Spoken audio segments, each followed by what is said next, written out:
এদিকে বাবরি গেরোয় হুমায়ুন মসজিদের নামে টাকা তুলে ভোটের কাজে ব্যবহারের অভিযোগ। আম জনতা উন্নয়ন পার্টির চেয়ারম্যানের বিরুদ্ধে হাইকোর্টে জনস্বার্থ মামলা। সোমবার শুনানির সম্ভাবনা রয়েছে।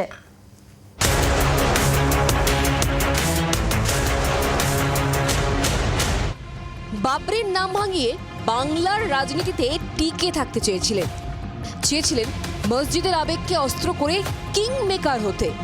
দিন যত এগোচ্ছে হুমায়ুন কবিরের চাওয়া পাওয়ার হিসেব যেন ততই ঘেঁটে যাচ্ছে।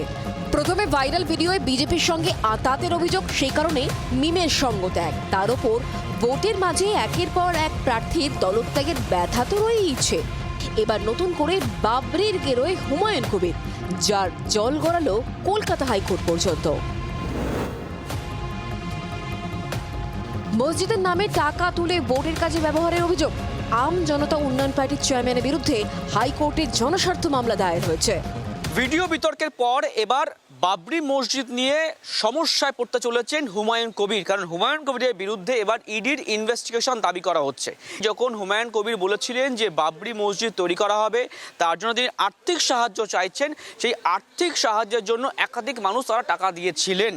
মামলাকারী নিজেও প্রায় 23,000 টাকা দিয়েছিলেন, কিন্তু মামলাকারীর বক্তব্য কি, ভিত্তিপ্রস্তর হলো, তারপরে কোনো কনস্ট্রাকশন বা কাঠামো তৈরি করা হয়নি। এখানেই শেষ নয়, মামলাকারীর আরও অভিযোগ, মসজিদ তৈরির জন্য কত টাকা উঠেছে তার হিসাব দেননি হুমায়ুন। আইন অনুযায়ী কোনো মসজিদ তৈরির আগে ওয়াকফ বোর্ডে নথিভুক্ত করাতে হয়। বাবরির ক্ষেত্রে তা এখনো পর্যন্ত করানো হয়নি। মামলাকারী দাবি, টাকার পরিমাণ এবং আয় ব্যয়ের হিসেব প্রকাশ করুন হুমায়ুন, অথবা ইডিকে তদন্তের দায়িত্ব দিক আদালত।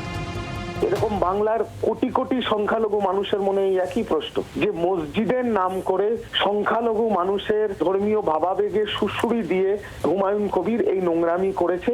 মানুষ মসজিদের নামে যে টাকা দিয়েছে, দান করেছে বা ডোনেট করেছে, সেই টাকা সে নিজের ব্যক্তিগত কাজে নয় ছয় করেছে, বিজেপির সাথে ডিলে বসেছে। বাংলাদেশি এবং বিভিন্ন অন্য সংগঠনের টাকা এতে আছে, এবং তৃণমূল কংগ্রেসের উস্কানিতেই, মমতা ব্যানার্জির পরিকল্পনাতেই হুমায়ুন কবির এই বাবরি মসজিদের নাটক করে বাংলা একটা দাঙ্গা লাগানোর পরিকল্পনা করেছিল। এর পূর্ণাঙ্গ তদন্ত হওয়া দরকার, কারণ ওই টাকা এলো কোত্থেকে, গেল কোথায়। ইতিমধ্যেই মামলায় ইডি ও হুমায়ুনকে যুক্ত করা হয়েছে। সোমবার শুনানির সম্ভাবনা। ক্যামেরায় রঞ্জিতের সঙ্গে অনুমাংশু রিপোর্ট, জি24 ঘন্টা। বাংলার আওয়াজ, বাঙালির আবেগ, জি24 ঘন্টা।